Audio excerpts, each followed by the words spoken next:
nosotros. Y con tu espíritu. Lectura del Santo Evangelio según San Juan. Gloria a ti, Señor.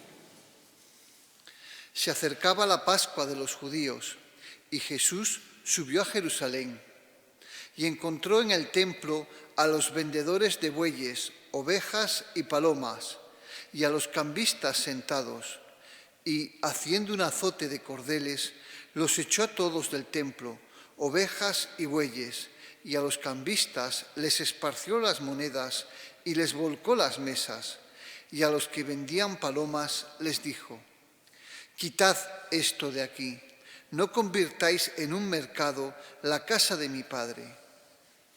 Sus discípulos se acordaron de lo que estaba escrito: «El celo de tu casa me devora». Entonces intervinieron los judíos y le preguntaron: «¿Qué signos nos muestras para obrar así?». Jesús contestó: «Destruid este templo y en 3 días lo levantaré». Los judíos replicaron: 46 años ha costado construir este templo, ¿y tú lo vas a levantar en 3 días? Pero él hablaba del templo de su cuerpo. Y cuando resucitó de entre los muertos, los discípulos se acordaron de que lo había dicho y creyeron a la Escritura y a la palabra que había dicho Jesús. Mientras estaba en Jerusalén por las fiestas de Pascua, muchos creyeron en su nombre, viendo los signos que hacía, pero Jesús no se confiaba a ellos, porque los conocía a todos y no necesitaba el testimonio de nadie sobre un hombre, porque él sabía lo que hay dentro de cada hombre. Palabra del Señor. Gloria a ti, Señor.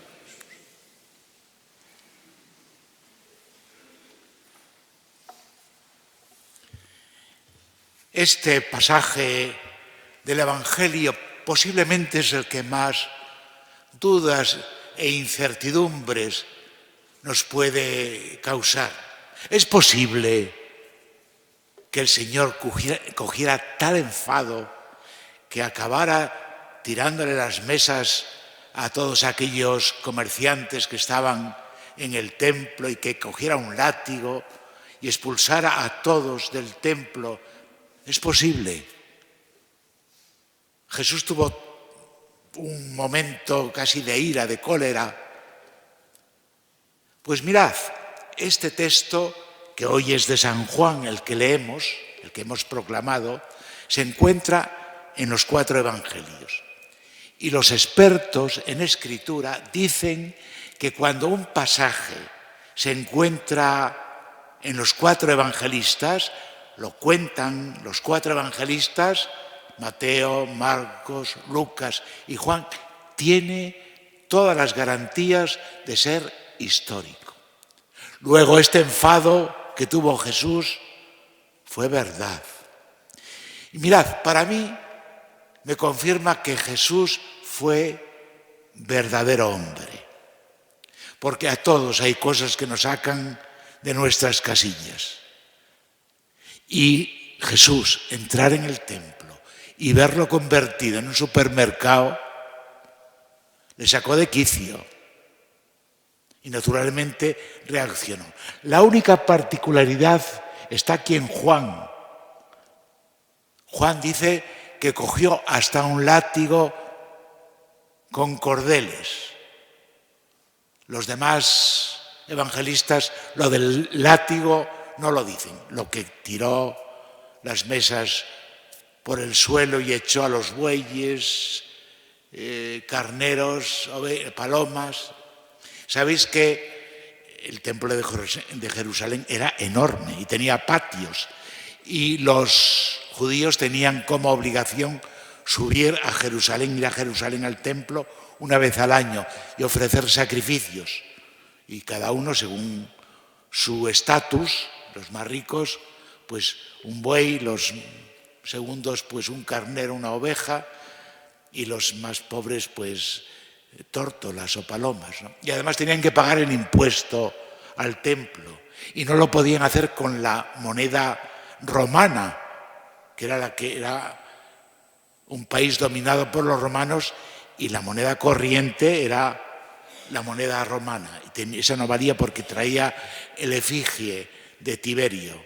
Y como Tiberio lo tenían como a un dios, no valía para el templo, la tenían que cambiar. Y por eso había también puestos de cambistas, de que le cambiaban la moneda. Bien, pues como digo, esta escena para mí tiene todas las garantías y sobre todo me confirma que Jesús fue verdadero hombre. Pero no lo tuvieron como revolucionario, sino que la interpretaron como un gesto profético. De hecho, los judíos que ven aquello le dicen: ¿con qué autoridad tú haces esto? Y los discípulos recuerdan un salmo, el Salmo 68, que dice: el ardor de tu casa te devora, el celo de tu casa te devora. Es un salmo. Y los discípulos dijeron: eso que dice el salmo es lo que le está pasando a Jesús ahora. Lo interpretan así. Bien, y yo como siempre os digo, ¿y esto qué nos dice a nosotros? Mi lema ya sabéis que es el Evangelio para la vida. Y esto que acabamos de proclamar, este pasaje de Jesús a nuestra vida, ¿qué nos dice? ¿Esto para qué vale? Pues sí, vale para mucho. Primero, mirad, hoy posiblemente los templos no son un mercado, porque además los templos cada vez están más vacíos. No es el templo de Jerusalén, que había muchedumbres, iban todos allí a cumplir con el precepto, no. Pero hoy la vida es un mercado. Bueno, lo estamos viviendo estos días con lo de las mascarillas que está pasando, ¿no? Todos esos tejemanejes que ha habido precisamente en un momento, en una etapa de la vida donde hubo tanto peligro y era tan necesario precisamente ese instrumento de la mascarilla, y fijaos qué mercado están descubriendo. Y un mercado pues es también el fútbol. Los árabes están comprando los mejores jugadores. ¿Y cuánto valen, no? Y si vais a las grandes ciudades, mirad, la primera no. Yo fui a México varias veces por motivos familiares.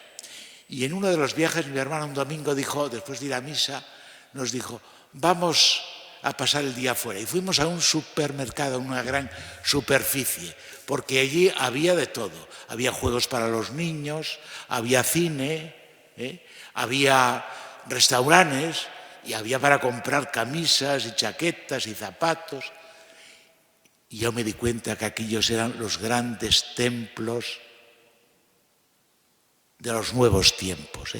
Los grandes, vais hoy a una gran superficie y está atiborrada de gente, todo el mundo, porque la vida es un mercado. Y eso se nos va, de alguna manera, transmitiendo también a dimensiones muy sagradas. El matrimonio tiene ya algo de mercado muchas veces. Muchas de las separaciones que hay es porque encontraron otra situación mejor, pues más bonita, con más dinero.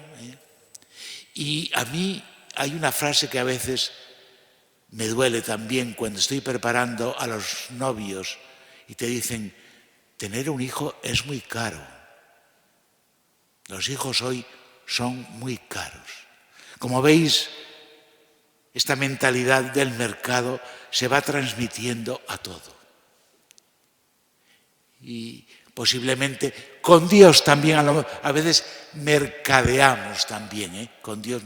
Si me concedes esto que te pido, pues voy de peregrinación a Santiago de Compostela. Es decir, hombre, hay que hacer muchas veces promesas, pero con Dios podemos jugar un poco también a la técnica del mercado. Y esto es lo que tendríamos que revisar hoy. Es lo que nos propone Jesús revisar hoy. ¿Cómo es nuestro trato con Dios? Dios es amor. Con el amor no se mercadea. Y nos dice, destruid este templo y lo levantaré en 3 días. El templo, somos templo de Dios también nosotros. El día de nuestro bautismo, pues fuimos constituidos en piedras vivas del nuevo templo de Dios. Y al mismo tiempo somos templo también de Dios. Inhabita en nosotros el Espíritu Santo. Habita Dios en nosotros también. ¿Y esto para qué vale? Pues para que cuidemos nuestro interior. Cuidemos nuestro templo interior donde Dios está en cada uno de nosotros. Y nos tratemos también como templos que somos. El templo no se puede profanar. Y a lo mejor tenemos que reconocer que en este templo de Dios que somos cada uno, pues hay también tiendas y hay también monedas y hay también trastos. Y a lo mejor nos falta un poco de lugar para hablar con Dios, de ser lugar para hablar con Él desde este templo, desde este corazón nuestro. Y a los demás teníamos que respetarlos y tratarlos también como templos de Dios que son. Somos templo de Dios. Mirad, estos días me pasaron un vídeo bonito que dice, cuando Dios creó los peces, habló al mar. Cuando creó los árboles, habló a la tierra. Cuando creó al hombre, fue maravilloso. Se habló a sí mismo.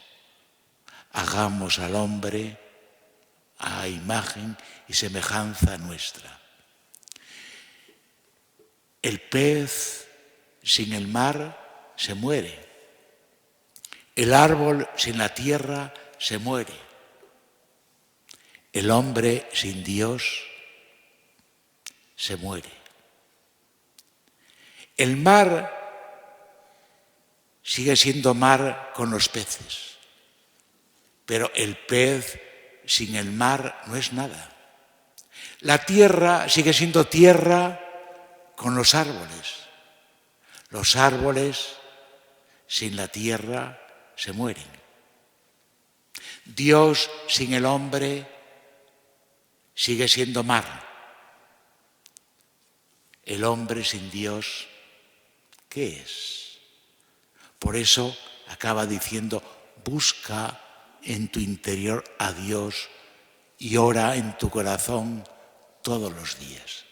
Pues mira, vale para hoy esto, A lo mejor no nos damos cuenta.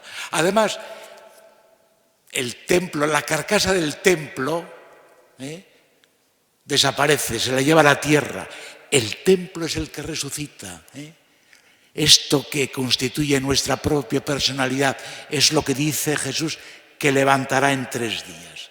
Este cuerpo serrano que cuidamos tanto, haciendo footing, haciendo deporte, echando cremas, tomando el sol, al final, ¿qué queda? Y sin embargo este otro templo de nuestra personalidad, de hijos de Dios, de sentimientos, de valores, ese templo que es lo que constituye realmente cada uno de nosotros, lo que somos cada uno de nosotros, a lo mejor lo cuidamos poco. Por eso, en Cuaresma es tiempo de revisión y a lo mejor tenemos que escuchar también al Señor, que se enfada un poco porque descuidamos y hemos convertido este templo que somos un poco también en un tenderete con muchas cosas que tenemos que atender, que nos preocupan y que valen muy poco. Y olvidamos que de verdad también nuestro templo es casa de oración y tenemos que orar desde este templo que somos un poco más a Dios.